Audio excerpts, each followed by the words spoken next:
8 मई corona को लेकर बुरी खबरों और आशंकाओं की तो कभी कोई कमी रही नहीं, लेकिन काफ़ी समय बाद एक अच्छी खबर भी हमारे पास इस बारे में है।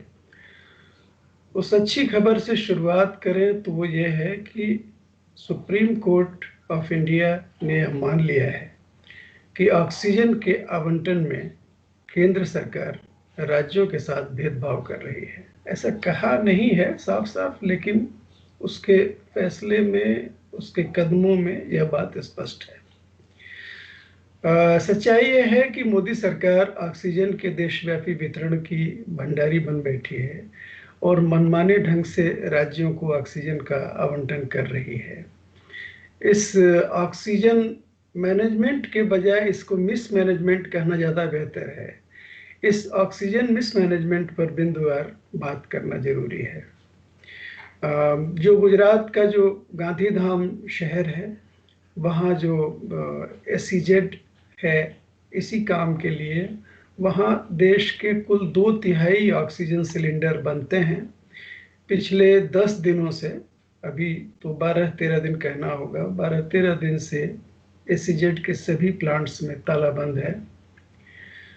जिन सिलेंडरों के जरिए पहुंचनी है लोगों तक, वो सिलेंडर ही नहीं आ रहे हैं बाजार। सारे प्लांट्स में ताला बंद है। इसका कारण यह है कि सरकार ने औद्योगिक ऑक्सीजन के इस्तेमाल पर पाबंदी लगाई थी। इसका कारण स्पष्ट है कि ऑक्सीजन लोगों को नहीं मिल रही थी, ऑक्सीजन से इतनी मौतें हो रही थी। हड़बड़ी में सरकार जैसे ही बंगाल चुनाव से मुक्त हुई, जैसे ही ये लगा कि संख्या एकदम बेकाबू हो रही है, उसने पहला काम ये किया जाए कि ऑक्सीजन जुटाओ, ऑक्सीजन जुटाओ। तो क्या किया जाए, तो जो औद्योगिक ऑक्सीजन जो जाती है उसको रोक के उसको मेडिकल ऑक्सीजन के रूप में पहुंचाया जाए। सारी जगहों पर औद्योगिक ऑक्सीजन के इस्तेमाल पर पाबंदी लगा दी गई। लेकिन दुर्भाग्य यह है कि इस पाबंदी में जो सिलेंडर बनाने वाली कंपनियां थी उनको भी शामिल कर लिया गया और सिलेंडर भी बनना बंद हो गया, वहां ताला लग गया। फिर अभी 27 अप्रैल को गृह मंत्रालय को यह इल्हाम हुआ कि अरे अरे, ये तो सिलेंडर भी बनना बंद हो गया। तो उसने एक स्पष्टीकरण जारी किया और कहा इसमें कि जो ऑक्सीजन सिलेंडर बनाने वाले कारखाने हैं उसमें लिक्विड ऑक्सीजन की आपूर्ति की जाएगी और वो ऑक्सीजन सिलेंडर बनाना जारी रख सकते हैं। लेकिन दुर्भाग्य देखिए सरकार कैसे चल रही है, जिसके बारे में एक अखबार ने लिखा है कि एक हाथ को नहीं पता चलता कि दूसरा हाथ क्या कर रहा है। सरकार का ये हाल है काम करने का। तो इसका स्पष्ट नमूना ये सामने है कि जो आदेश भेजा गया है कि जो सिलेंडर बनाने वाले, ऑक्सीजन सिलेंडर बनाने वाले जो कारखाने हैं उनमें प्रोडक्शन जारी रहे, उनको ऑक्सीजन की सप्लाई जारी रहे। ये इस आदेश की कॉपी या तो गुजरात सरकार के पास पहुंची ही नहीं, या फिर वहाँ की जो बीजेपी सरकार है, जो रूपानी की सरकार है, विजय रूपानी की, उसको इसकी कोई फिक्र ही नहीं थी कि पूरे देश में ऑक्सीजन की कमी से त्राही त्राही मची हुई है। हफ्ते भर से सारे कारखाने बंद पड़े हुए हैं। इसके बाद आदेश जारी होने के बाद भी उसने यहाँ पर ऑक्सीजन सप्लाई इन सिलेंडर बनाने वाले कारखानों में नहीं शुरू किया और वहाँ ताले बंद के बंद ही रह गए। इस उद्योग से जुड़े लोगों का यह दावा है कि उन्होंने ऑक्सीजन की आपूर्ति की कमी को लेकर सरकार के सर्वोच्च स्तर पर अपनी चिंता जाहिर की, लेकिन हुआ कुछ भी नहीं। तो गांधीधाम से ऑक्सीजन सिलेंडर की आपूर्ति देश के सभी राज्यों में होती है और पूरे देश में 100 ऑक्सीजन सिलेंडर अगर आते हैं तो उसमें 66 2/3 सिलेंडर गांधीधाम में ही बनते हैं। अभी हालत ये है कि सिलेंडर के लिए दुनिया भर में कहा गया कि हमारे पास सिलेंडर की कमी है, सिलेंडर पहुंचाया जाए। एक जगह जहां पर कि सिलेंडर जरूरत भर को हम बना सकते हैं और बनाएंगे, सिर्फ बदइंतजामी की वजह से नहीं बना पा रहे हैं, वहां से सिलेंडर बन के आ जाए, उसमें ऑक्सीजन भरी जाए, मरीज तक पहुंचाई जाए, यह काम सरकार नहीं कर पाई। ये न विजय रूपाणी ने इसके बारे में कोई ध्यान दिया और न राज्य का जो खाद्य और औषधि प्राधिकरण है इस बारे में सोचा। जो हमारे स्वास्थ्य मंत्री हर्षवर्धन जी, इनके बारे में क्या कहा जाए, इनको तो ट्वीट कर रात में 4 बजे इन्होंने ट्वीट किया कि प्रधानमंत्री को बधाई कि उन्होंने असम में जीत हासिल की और कई जगहों पर सीटें लेकर आए। रात में 4 बजे भारत का स्वास्थ्य मंत्री यह ट्वीट करता है, इतनी फुर्सत उसके पास है, सिलेंडर नहीं मिलने से लोग मर रहे हैं, गैस नहीं पहुंचने से, ऑक्सीजन नहीं मिलने से। इस पर कभी हर्षवर्धन जी का कोई ट्वीट या कुछ भी चीज सुनने को नहीं मिली। अभी जितनी ज़रूरत है उतनी ऑक्सीजन हमको मिल सकती है, पहुंचाई जा सकती है। ये सुप्रीम कोर्ट ने इस पर ध्यान दिया है, ये एक अच्छी खबर है। इसकी प्रक्रिया जरूर जटिल रही। सारे इसके ऑक्सीजन के प्रबंधन से जो परेशान थे राज्य, वो बाहर अपने अपने अपने उच्च न्यायालयों में जाके उन्होंने इस पे याचिकाएं लगाई। वो याचिकाएं, उन पर सुनवाई हुई, कहीं आदेश दिया केंद्र को। दिल्ली की सरकार, दिल्ली के हाई कोर्ट ने बुरी तरह से फटकार लगाई केंद्र सरकार को, और भी कई हाई कोर्टों ने फटकार लगाई।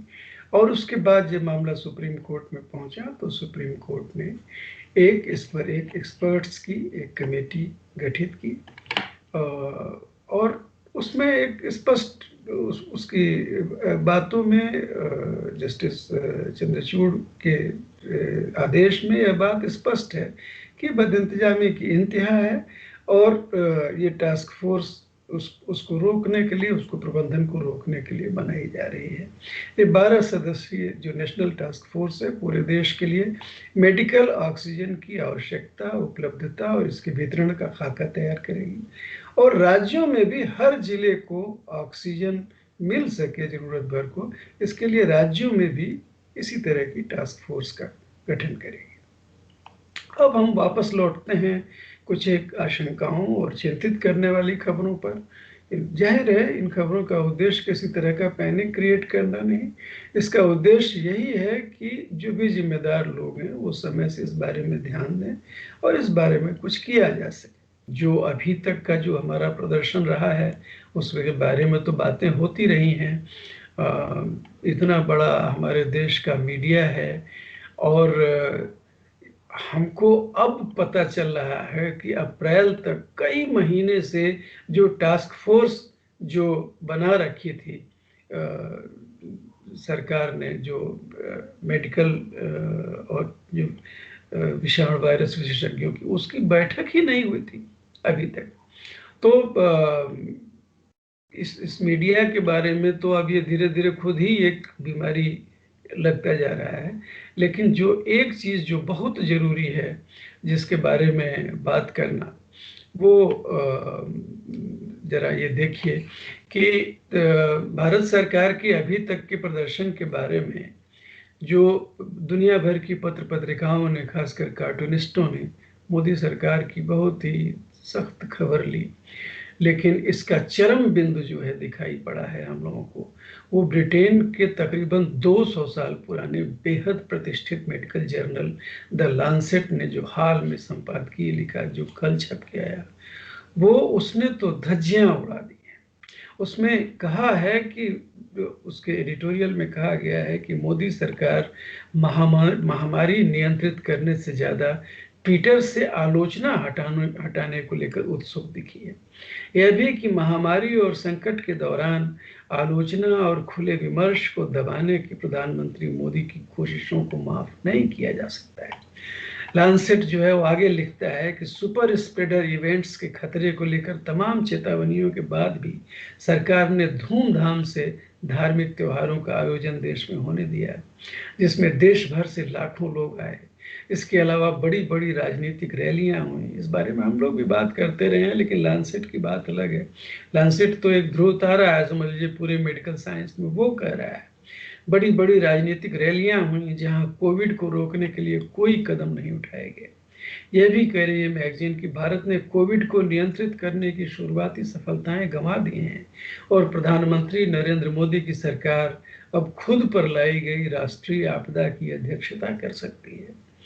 आगे लांसेट का कहना है कि भारत का कोविड संकट से निकलना इस बात पर निर्भर करेगा कि सबसे पहले मोदी प्रशासन अपनी गलतियों को कबूल करे। इतने बड़े मीडिया संगठन हमारे देश में हैं, लेकिन लांसेट हमें बता रहा है कि अप्रैल तक सरकार की कोविड-19 टास्क फोर्स ने महीनों से कोई बैठक नहीं की थी। आगे लांसेट कहता है कि मोदी सरकार की आगामी कोशिशों की सफलता उसके द्वारा अपनी गलतियां स्वीकार करने और जिम्मेदार नेतृत्व, पारदर्शिता तथा विज्ञान को ध्यान में रखकर किए जाने वाले रिस्पॉन्स पर निर्भर करेगी। ये एक बहुत गंभीर बात है। सरकार को अभी खासकर वेरिएंट्स के अध्ययन के लिए एक अलग बाकायदा डिपार्टमेंट बना देना चाहिए, ताकि इस पर नज़र रखी जा सके कि ये हाथी, ये शेर आगे कौन सा टर्न लेने वाला है, हम उसके हिसाब से अपनी तैयारी करके चलें, क्योंकि ये कदम कदम पर अपना रूप बदलने वाली महामारी है। इसको बहुत आसानी से कि हम जीत गए ऐसा ढोल पीटना, इस तरह की बचकानी हरकतें दोबारा नहीं की जानी चाहिए। आगे की तैयारी के साथ अभी सामने लोगों की जो जान बचाने की चुनौती है, उसको तुरंत किसी भी तरह से हल किया जाना चाहिए।